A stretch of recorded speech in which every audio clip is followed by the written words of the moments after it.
আলহামদুলিল্লাহ, এটা নিজের হাতের পেঁপে। আলহামদুলিল্লাহ, অত্যন্ত সুস্বাদু একটা পেঁপে। এবং পেঁপেটা আলহামদুলিল্লাহ অনেক বড় একটা পেঁপে। পেঁপে কেন খাইবেন, পেঁপের কি উপকার, এটা কার না জানা আছে? যে সমস্ত মা বোনদের আলহামদুলিল্লাহ আলহামদুলিল্লাহ যারা বলতেছেন অনিয়মিত শরীর খারাপ হচ্ছে, এরা এই পেঁপেটা খাইবেন।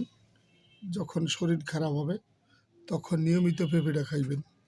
আলহামদুলিল্লাহ, তখন দেখবেন কত যা ভালো একটা আরাম পাইবেন, অনেক ভালো একটা রেজাল্ট আসবে। এটা আমি সবাইকে অনুরোধ করব, খাইবেন এইভাবে। অত্যন্ত সুস্বাদু মিষ্টি একটা পেঁপে। সবাইকে পেঁপে খাওয়ার দাওয়াত রইল। আল্লাহ হাফেজ।